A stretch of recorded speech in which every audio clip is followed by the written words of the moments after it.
আপনাদেরকে জিজ্ঞাসা করি, দুনিয়ার বুকে পূর্ণাঙ্গ ইসলাম জিন্দা আছে এমন কয়েকটা দেশের নাম বলেন। যদি প্রশ্ন করি, সবার আগে যেই নামটা মুখে আসবে, তো এই যে নামটা, এই কাফেলা আসলো থেকে শহীদ সামিউল হক হাক্কানী রহমতুল্লাহ আলাইহি সদর জমিয়ত সাবেক, আল্লাহর বান্দাকে আল্লাহ শাহাদাতের আলা মাকাম নসিব করে জান্নাতুল ফেরদাউসের আলা মাকাম দান করেন। তিনি তার নিজের আত্মজীবনের মধ্যে লিখে গিয়েছেন, তার বাবা সেই আব্দুল হক হাক্কানী রহমতুল্লাহ আলাইহি সূত্রে, যে যখন দেশ ভাগ হলো, 47 দেশ ভাগ হলো, এর আগে তার বাবা তো ছিল দারুল উলুম দেওবন্দের মুহাদ্দিস।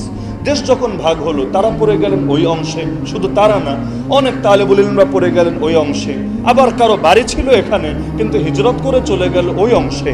এখন তারা তো আর পড়ালেখা করার জন্য দেওবন্দে আসতে পারছে না, তাদের পড়ার কি হবে? আরে কেউ দাওরায়ে হাদিসের ছাত্র ছিল, কেউ মিশকাতের ছাত্র ছিল, কেউ জালালাইনের ছাত্র ছিল, কিন্তু পড়া এখন বাকিটা চালাবে কোথায়? নতুন দেশ, আর উস্তাদ তো আছে, কিন্তু প্রতিষ্ঠান পাবে কোথায়? তো টুকটাক প্রতিষ্ঠান ছিল না তা না, কিন্তু দিলের তো একটা টান থাকে যে অমুক হুজুরের কাছে আমি অমুক হাদিসের কিতাবটা পড়বো ইনশাআল্লাহ। যেমন বাংলাদেশে মুহাদ্দিসের তো অভাব নাই, শাইখুল হাদিসের তো অভাব নাই, কিন্তু শত শত না, হাজার হাজার ছাত্র তো গত 3টা বছর কেঁদেছে, আরে শাইখুল হাদিসের পুত্র শাইখুল হাদিস কবে আসবে, কবে তার কাছে বসে অবিহি কাল হাদাসানা দর্শ নেব। কারণ দিলের আবেগ এত নীতি মানে না। তো এখন তারা গিয়ে হাজির হলো, হযরত আমরা আপনার কাছে হাদিসের কিতাব পড়বো, ইন্তজাম করে দেন। এখন এতগুলো ছাত্র এসেছে, কি করবে? বললেন ঠিক আছে, চলো আমরা এখানে বসে পড়ি, এ জায়গায় পড়াশোনা শুরু করি। বসলেন, পড়াশোনা শুরু করলেন। ধীরে ধীরে সেখান থেকে একটা মাদ্রাসা সূচনা হলো, যেই মাদ্রাসাকে আজও গোটা দুনিয়া, খালি বাঙালি না, একেবারে আমেরিকা পর্যন্ত চেনে, সারা দুনিয়া একই নামে ইউনিভার্সিটি অফ জিহাদ, অর্থাৎ দারুল উলুম হাক্কানিয়া। ওরা বলে আর কি ইউনিভার্সিটি অফ জিহাদ, মূল নাম হলো দারুল উলুম হাক্কানিয়া। এই দারুল উলুম হাক্কানিয়া যে প্রতিষ্ঠা হলো, ওই দারুল উলুম হাক্কানিয়া থেকে যারা বের হলো, এরাই সোভিয়েত ইউনিয়নের টুটি চেপে ধরলো, এমনভাবে সোভিয়েতকে প্রতিরোধ করলো যে 1989-তে এসে যুদ্ধ শেষ হলো, আর 92-93-তে এসে সোভিয়েত ইউনিয়ন নামটাই দুনিয়ার মানচিত্র থেকে হারিয়ে গেল। এখন রাশিয়া নাম পাবেন, সোভিয়েত ইউনিয়ন নাম তো পাবেন না। ওই যে প্রতাপ ভেঙেছে, আজও পর্যন্ত সেটা পুরোনায় আর ফিরে আসে নাই। এরপর আবার যখন আমেরিকা আগ্রাসন চালালো, তখনও যারা প্রতিরোধ গড়ে তুললো, এরাও তো এই দারুল উলুম হাক্কানিয়ারই সন্তান। এমন আমিরুল মুমিনিন মোল্লা মোহাম্মদ ওমর কোন মাদ্রাসার ছাত্র? এই দারুল উলুম হাক্কানিয়াই তো। যে প্রসঙ্গে কথা টানলাম, এই দারুল উলুম হাক্কানিয়া প্রতিষ্ঠিত হয়েছে কোথায়? সামিউল হক হাক্কানী নিজে লিখে গিয়েছেন যে আমার বাবা প্রতিষ্ঠার সময় জানতেন না, কাকতালীয়ভাবে এই জায়গায় শুরু করেছিলেন। তো পরবর্তীতে দলিল দস্তাবেজ এবং ইতিহাস ঘেটে আমরা অবাক হয়ে গেলাম, আরে এটাই তো ঠিক সেই জায়গা যেই জায়গাটা অতীতে সকলে চিনত বালাকোট নামে। বালাকোট নামে তো অতীতে নাম ছিল বালাকোট, পরবর্তীতে নাম চেঞ্জ হয়েছে। এই জায়গায় এসে আহমদ শহীদের কাফেলা থেমে গিয়েছে, একই জায়গা থেকে মোল্লা ওমরের কাফেলা যাত্রা করেছে। তো শেষ হলোটা কোথায়? সেই মাঝখানে প্রায় 200 বছরের ব্যবধান, তাতে কি কাফেলা তো শেষ হয় নাই। তাহলে আমরা বলতে পারি এই অঞ্চলে সেই ব্রিটিশ শাসনের পরে আবারও ইসলাম জিন্দা হয়েছে সৈয়দ আহমদ শহীদের কাফেলার হাতে, বলতেই পারি। কারণ মাঝখানে বিশ্রাম তো বিশ্রাম, আরে আমাদের স্থায়ীভাবে কোনো জায়গা থেকে, আদর্শ থেকে সরার তো কোনো সুযোগ নাই।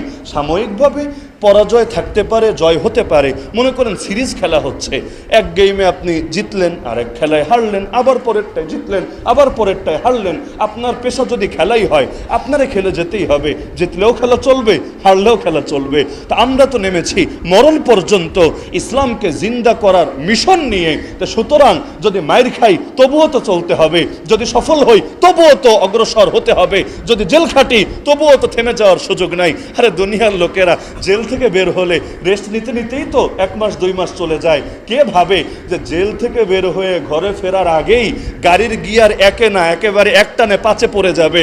প্রথম বয়ান এমন হবে যে বয়ান শুনে বাতিলের মসনদ থরথর করে কাঁপতে শুরু করবে।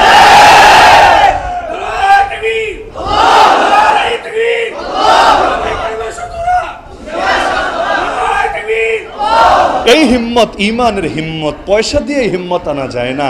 খালেদ বিন ওয়ালিদ যখন তার বাহিনী নিয়ে গিয়েছিলেন খ্রিস্টানদের বিরুদ্ধে লড়াই করবেন বলে, খ্রিস্টান সেনাপতি টিটকারি মেরে বলছিল, কি রে এই কয়জন নিয়ে এসেছ আমাদের সাথে লড়াই করবা বলে? তোমরা কি ডাকাত নাকি? এই কয়জন নিয়ে ডাকাতি করা যায়? যুদ্ধ কিভাবে করবা? তোমরা তো এক মুহূর্তও টিকতে পারবা না আমার বাহিনীর সামনে। হাঁটা শুরু করলেই তো তোমরা সবাই পায়ের তলায় পড়ে নিষ্পেষিত হয়ে যাবা। আমাদেরকে অনেকে ভয় দেখায় না, তিন দিকেই তো আমরা আছি, আরেক দিকে তো সাগর, যাবাটা কোথায়? আমরা হাঁটা শুরু করলেই তো পায়ের তলায় সব পিষ্ট হয়ে যাবা। পাগলরা জানে না মুসলমানের যাওয়ার জন্য এই এই দিকগুলো লাগে না। কিসের পূর্ব আর কিসের পশ্চিম, কিসের উত্তর আর কিসের দক্ষিণ, কিসের সামনে আর কিসের পেছনে, কিসের ডানে আর কিসের বামে। যতদিন পর্যন্ত উপরে দরজা খোলা আছে মুসলমানের মাথা নত হতে পারে না বাতিলের সামনে।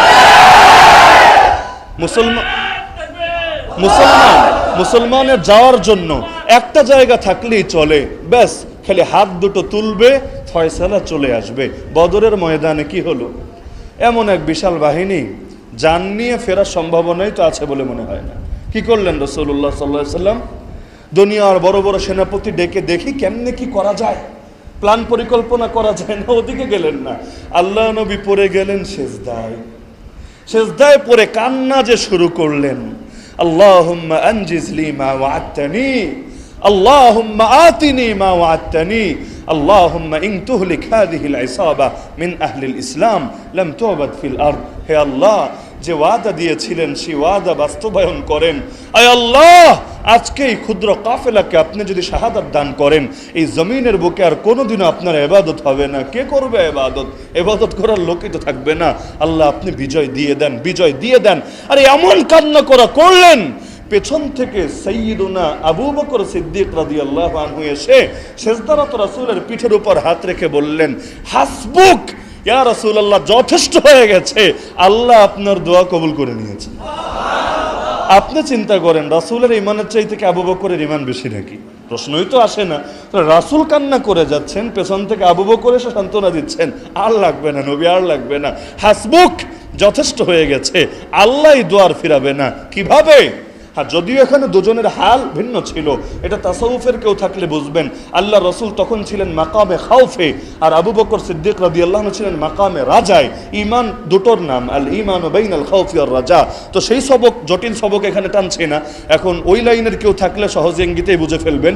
কিন্তু যে প্রসঙ্গে কথাটা বললাম, যে রব্বুল আলামিন যখন বান্দার দোয়াকে কবুল করেন, সেই কবুলিয়তটা কতটা ভারী হলে, আরে যিনি দোয়া করছেন শুধু তার না, আশপাশের মানুষ দিলের মধ্যেও প্রশান্তি চলে আসে আলহামদুলিল্লাহ।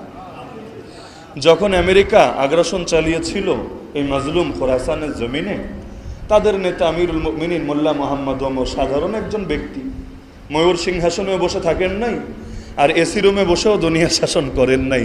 ভাঙাচোরা সেই কান্দাহারের এক পাহাড়ের, ওই ছবিটা এখনো পাওয়া যায়, এক পাহাড়ের ভেতর দিয়ে একটা রুমের মতো বানানো, সেখানে ছোট একটা খাট বিছানো, একেবারে দুর্বল কাঠের খাট, ব্যাস সেখানে বসে। আবার খাবার কি? খাবার হলো রুটি খেত পেঁয়াজ দিয়ে। এত অভাব, তরকারি রান্না করারও তৌফিক সবসময় হতো না। পেঁয়াজ দিয়ে জীবনে রুটি খেয়েছেন? কল্পনা করতে পারবেন না। আরে গতকালও হযরত বলছিলেন যে বিলাসী এলেম চর্চা এগুলো আমাদেরকে পেয়ে বসেছে। না হলে এলেম চর্চার জন্য কি এসি রুম শর্ত নাকি? এলেম চর্চার জন্য বড় বড় বিল্ডিং শর্ত নাকি? আরে এক মোল্লা যদি সেই কান্দাহারের এক ভাঙা খাটে বসে দুনিয়ার সুপার পাওয়ারের কোমর ভেঙে দিতে পারে, তাহলে সেই তুলনায় তো আল্লাহ আমাদেরকে দুনিয়ার বিবেচনায় ভালো রেখেছে। তাহলে আমরা কোন দুঃখে পিছিয়ে থাকবো বাতিলের মোকাবেলাতে? তো রব্বুল আলামিন সবকিছু তো তিনিই করেন। আসলে আমরা তো জাস্ট একটা ওসিলা মাত্র, আমাদের হাতে কিছুই নেই। সব করেন কে?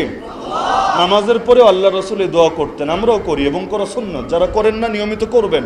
আল্লাহুম্মা লা মানি লিমা আতাইত ওয়া লা মুতি লিমা মানাত ওয়া লা ইয়ানফাউ যাল জাদ্দি মিনকাল জাদ্দু।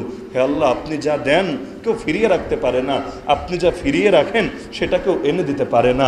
তো সব কিছুর ফয়সালত আল্লাহর কাছে চূড়ান্ত। নতুন করে কোনো কিছু অ্যাডও হবে না, কোনো কিছু বাদও যাবে না। রুফিআতিল আকলাম ওয়া জাফাতিস সুহুফ। আল্লাহ তাআলা সকলের ভাগ্যলিপি লিখে কলম উঠিয়ে নিয়েছেন, আর যেই কাগজে লিখেছেন কাগজের কালিও শুকে গেছে। তা সুতরাং কোনো কিছু অ্যাডও হবে না, কোনো কিছু বাদও যাবে না। তো জমিনের মধ্যে 10 বছর পর কি হবে আমি না জানতে পারি, আপনি না জানতে পারেন, কিন্তু একজনের অজানা না, তিনি কে? মহান আল্লাহ। তো এখন জমিনের মধ্যে চেষ্টার দরকার কি? আরে চেষ্টার দরকার হলো আমার নিজেকে দামি বানানো। ইসলাম আমার জন্য আটকে থাকবে না। অথবা এমন না যে আমি যদি দ্বীনের খেদমত ছেড়ে দেই, আল্লাহর দ্বীনও মনে হয় দুনিয়ার বুকে আর অগ্রসর হতে পারবে না। এই দ্বীনের হেফাজতের দায়িত্ব নিয়েছেন কে? কোন সংগঠন যদি নিজেদের নাম রাখে হেফাজতে ইসলাম, এটা প্রতীকী নাম, মাজাজি নাম, রূপক নাম, না হলে মূল দায়িত্ব কে? ইন্না নাহনু নাযালনা যিকরা ওয়া ইন্না লাহু লাহাফিজুন। তো হেফাজতকারী হলেন আল্লাহ, আর বান্দা হলো জাস্ট ওসিলা। আল্লাহ ওসিলা দিয়েও পারেন, আল্লাহ ওসিলা ছাড়াও পারেন। তো দুনিয়ার বাতিল যদি মনে করে অমুক আর তমুক দলের নামই যেহেতু ইসলামের হেফাজতকারী, ওদেরকে দমিয়ে দিলেই মনে হয় ইসলাম থেমে যাবে। পাগলরা জানে না ইসলামকে দমাতে চাইলে আগে আল্লাহকে দমাতে হবে, আর আল্লাহকে যেহেতু কেউ দমাতে পারবে না, সুতরাং ইসলামকে যারা মিটাতে আসবে ওদের নাম নিশানও একদিন দুনিয়ায় বাকি থাকবে না। এখন বলবেন বুঝলাম হুজুর, আল্লাহ সব লিখে রেখেছেন, ভালো কথা, কি লিখে রেখেছেন আপনি তো জানেন না।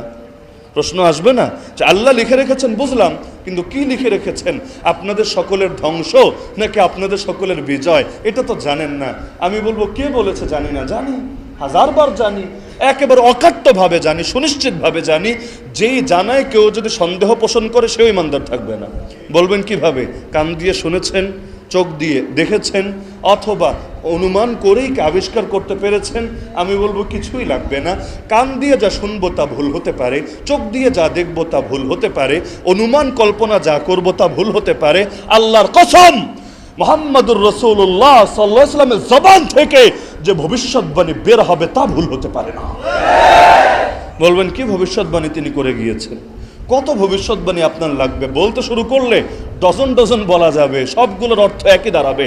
যেমন আল্লাহ নবী বলেন, ইন্নাল্লাহা যাওয়ালিয়াল আরদ, নিশ্চয়ই আল্লাহ গোটা জমিনটাকে আমার সামনে সংকুচিত করে তুলে ধরেছেন। ফারাইতু মাশারিকাহা ওয়া মাগারিবাহা, আমি পৃথিবীর পূর্ব থেকে পশ্চিম গোটা দুনিয়া নিজ চোখে দেখেছি। কিসের বাংলাদেশ আর কিসের আমেরিকা, গোটা দুনিয়া আল্লাহ রাসূল বলছেন আমি নিজ চোখে দেখেছি। ওয়া ইন্না মুলকা উম্মতি সায়াবলুগু মা যুয়ালি মিনহা, আমার উম্মতের রাজত্ব শীঘ্রই পৌঁছে যাবে ওই পর্যন্ত যেটা আল্লাহ সংকুচিত করে তুলে ধরেছেন আমার সামনে। মানে দুনিয়ার 1 ইঞ্চি জমিন এমন বাকি থাকবে না যেখানে আল্লাহর নবীর দিন জিন্দা হবে না। এটা আমাদের যুগের 2 পয়সা নামধারী মুসলমানরা বিশ্বাস না করতে পারে, কিন্তু ইনজিলের জ্ঞান যার ছিল সেই হিরাক্লিয়াস পর্যন্ত বিশ্বাস করত। যার জন্য হাদিস তো আমি শুনলাম, বুখারীর 1ম অধ্যায়ের হাদিস স্পষ্ট বলেছে, ফাসায়ামলিকু মাউদিআ কাদামাই, আরে আমি আমার 2 পা রেখেছে যেই মাটিতে, এর মালিকও মুহাম্মদ হয়ে যাবে। আচ্ছা, মালিকানার কথা কেন আসলো? আল্লাহর নবী তখনও মদিনায়, আর মক্কাবাসীর সঙ্গে তার যুদ্ধ। তাহলে কই মক্কা মদিনা, কই ইউরোপ? কই মক্কা মদিনা, কই ইউরোপ? বিমানে গেলেও কত ঘন্টা লাগবে আপনার? আর ওই জামানা তো সফর করাও বড় জটিল ব্যাপার। মক্কা থেকে মদিনায় যেতেই কত দীর্ঘ সময় লাগতো, সেখানে ইউরোপ কোথায়? এই কল্পনা আসলো কেন? তার মানে ওরাও জানতো ইসলাম দুনিয়াতে এসেছে বিজয়ী হওয়ার জন্য এসেছে। না হলে বলেন আবু জাহাল, আবু লাহাব, ওরা তো জানতো ইসলাম সত্য। কারো সন্দেহ আছে নাকি? জানতো, 100 বার জানতো ইসলাম সত্য, মানলো না কেন? সবাই জানেন মূল ছিল ক্ষমতার দ্বন্দ্ব। এমনকি ওদের এক নেতাই তো ভবিষ্যৎবাণী করেছে, গিয়ে বলছে ওদেরকে শান্ত করার জন্য, আচ্ছা মুহাম্মাদের সঙ্গে এত গায়ে পড়ে ঝগড়া করার দরকারটা কি? যদি মুহাম্মদ ভণ্ড হয়, বাতিল হয়, অন্যরাই কেউ না কেউ মেরে দেবে, তাহলেই তো তোমাদের দুশমন খতম হলো। তোমাদের কপালে আর চুনকালি লাগলো না যে নিজের বংশের ছেলেরে নিজেরা মেরেছো? তো চুপচাপ থাকো না। সে যদি ভণ্ড হয়, কারো না কারো হাতে মারা পড়বে, সন্দেহ নাই। আর সে যদি ভণ্ড না হক হয়, তাহলে যতই ষড়যন্ত্র করো তারে থামাতে পারবা না, কারণ তার হাত ধরে রাখবে আল্লাহ, সে বিজয়ী হবেই হবে। আচ্ছা, সে যদি হক হয় আর বিজয়ী হয়, তোমাদেরই তো লাভ, কারণ গোটা আরবের উপর যখন তার শাসন প্রতিষ্ঠিত হবে, সবাই তো তোমাদেরই সুনাম করবে। কারণ দেখেন না, এক এলাকার কেউ যদি নেতা হয়, ওই এলাকাটারে পর্যন্ত মানুষ সেই নেতার নামে চেনে। তো এখন গোটা কুরাইশেরই তো সুনাম হবে যে তাদের একজন ছেলে গোটা দুনিয়ার শাসন করছে, গর্বের বিষয়। তার মানে ইসলামের দাওয়াত যাদের কানে পৌঁছেছে তারাই বুঝেছে ইসলাম আসলে চাই কি। না হলে আপনি মক্কার যুগ দেখেন, আমি মদিনার যুগের কথা বলছি না, জিহাদের যুগ, খেলাফতের যুগের কথা বলছি না, মক্কার যুগ। আজকাল তো অনেকে অবাক হয়, মনে করে স্লোগানগুলো আমাদের বানানো স্লোগান। এই যে হযরত বের হয়ে ঘরে ফেরার আগে স্লোগান দিলেন না, হয়তো খেলাফত নয়তো শাহাদাত, অনেকে ভাবে যে এটা হলো তার স্লোগান, তার নাম দিয়ে লিখে দেয়। আসলে কি তার স্লোগান? আসলে কি আমার স্লোগান? আসলে কি আপনাদের স্লোগান? না রে ভাই, এটা তো মুহাম্মদুর রাসূলুল্লাহ সাল্লাল্লাহু আলাইহি ওয়াসাল্লামের স্লোগান। বলবেন কিভাবে? এটা প্রসঙ্গেই টেনেছি কথাটা, মক্কার যুগে, মদিনার যুগ না, মক্কার যুগে নবী বললেন, ফাওয়াল্লাহি লাউ ওয়াদাউ আশ-শামসা ফি ইয়ামিনি ওয়াল কামারা ফি ইয়াসারি আলা আন আতরুকা হাদাল আমরা মা তারাকতুহু হাত্তা ইউযহিরাহুল্লাহ আও আহলিকা দুনাহু। আল্লাহর কসম, আমার ডান হাতে যদি আকাশে সূর্য এনে দাও, বাম হাতে যদি আকাশে চাঁদটাও এনে রাখো, কিসের লোভ দেখাও? নারী বাড়ির লোভ, সম্পদের লোভ, ক্ষমতার লোভ। আরে রাখো, চাঁদ সূর্য যদি আমার 2 হাতে এনে রাখো, তবুও তো আমি আমার আদর্শ ছাড়বো না। এর পরেরটাই হলো এই কথা, হাত্তা ইউজহিরাহুল্লাহ, হয়তো আল্লাহ ইসলামকে করবেন জিন্দা, ও আহলিকা দুনাহু, অথবা আমি হব মুর্দা। হয়তো ইসলাম হবে জিন্দা, না হলে আমি মোহাম্মদ হব মুর্দা। এর কোনোটা হওয়ার আগ পর্যন্ত আমার মিশন থামবে না। তো হয়তো ইসলাম হবে জিন্দা, না হলে আমি হব মুর্দা।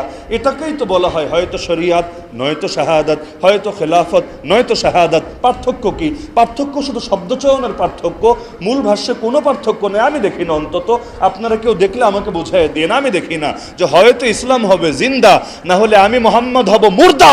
কিন্তু আমি জিন্দা থাকতে ইসলামকে কিছুতেই মুর্দা হতে দেব না। তো এটাই তো কথা। তো জিন্দেগির মিশনে যদি এটা হয় যে যতদিন বেঁচে আছি চেষ্টা চালাবো, করবেন তো আল্লাহ।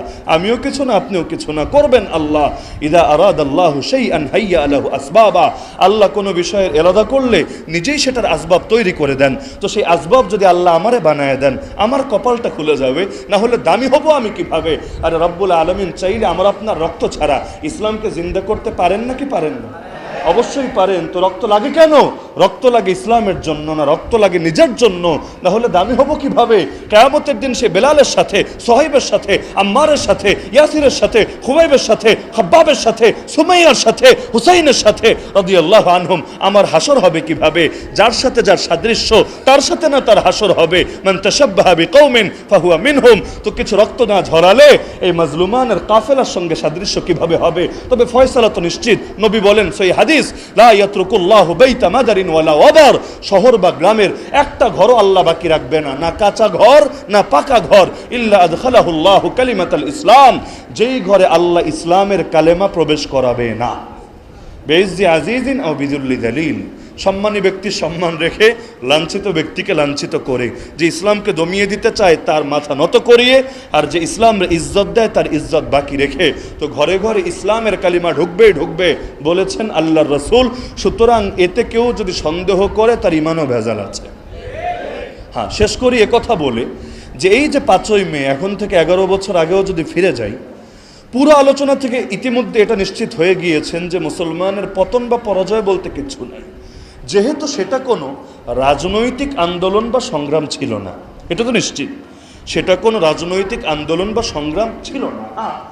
সাধারণ কোনো আন্দোলনের পেছনেও যারা রাজনীতিবিদ, ওদের আবার ধান্দা থাকে ভিন্ন। এরা ভালো জিনিসের পেছনেও অন্য মাকসাদ লাগাতে চায়, কাটা দিয়ে কাটা তুলতে চায়। কিন্তু সেটার দায়িত্ব তার, সেটার দায়িত্ব আমার আপনার না। নাহলে আমার মতো যারা সেই 5ই মে গোটা রাতটা কাটালো বুলেটের সেই বৃষ্টির মধ্যে, হয়তো আপনাদের এখানে অনেকে আছেন, কে কে রাজনৈতিক এজেন্ডা নিয়ে গিয়েছিলেন বলেন তো?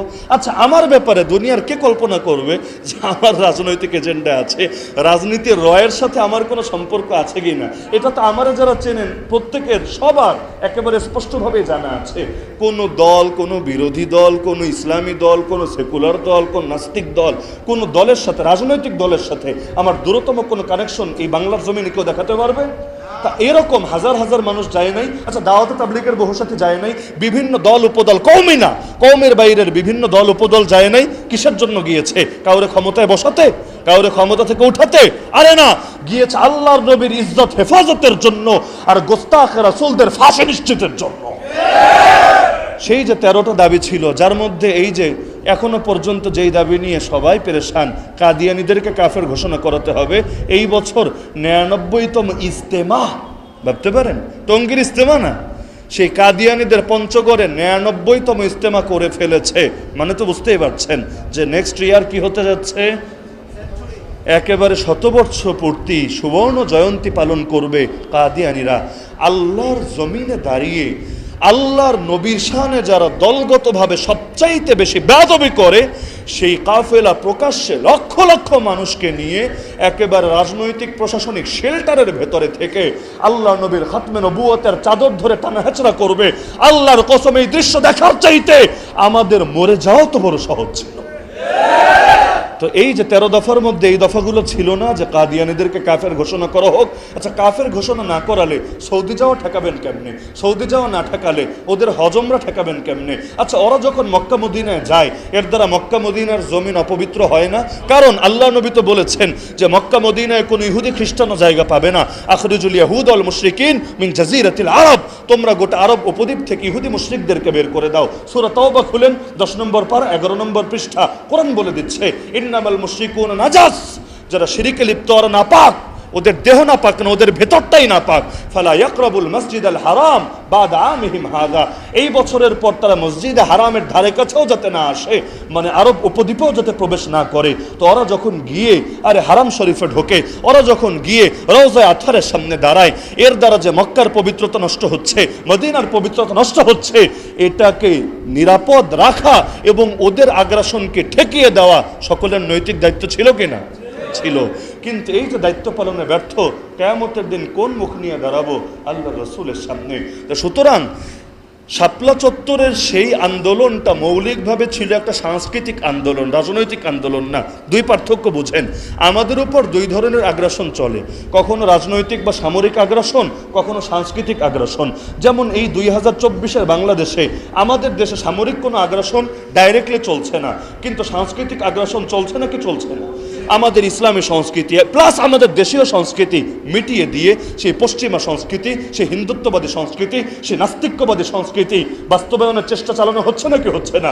এমনকি এই ট্রান্সজেন্ডারবাদ, এটা কে চায় রে ভাই বাংলাদেশে? আপনি ইসলাম রাখেন, যদি গণতন্ত্রের কথাও বলেন, প্রজাতন্ত্রের কথাও বলেন, গণতন্ত্র আর প্রজাতন্ত্রের দাবি হলো অধিকাংশ জনগণ যা চাইবে তা হবে। আরে কবে এই দেশের অধিকাংশ মানুষ, অধিকাংশ রাখেন অন্তত অর্ধেক সংখ্যক মানুষ, অর্ধেক সংখ্যক রাখেন অন্তত 20 ভাগ 10 ভাগ মানুষ কবে ট্রান্সজেন্ডার বা চেয়েছে? অল্প কিছু বিকৃত মস্তিষ্কের লোক ছাড়া, মানসিক রোগী ছাড়া সবাই তো এটাকে অকাট্যভাবে ঘৃণা করে। তো এই যে চরমভাবে ঘৃণা করে যে জিনিসকে, সেটাকে পর্যন্ত সিলেবাসে ঢুকিয়েছে, সেটাকে পর্যন্ত আইনি বৈধতা দেওয়ার চেষ্টা চালিয়েছে। এমনকি এত আন্দোলনের পরে এপ্রিলে এসে ঘোষণা দিয়েছে বাদ যাচ্ছে না শরীফ শরীফার গল্প, সেটাকে সিলেবাসে রেখেই দেওয়া হচ্ছে। তাহলে এই সাংস্কৃতিক আগ্রাসনকে রুখে দেওয়া উচিত নাকি উচিত না?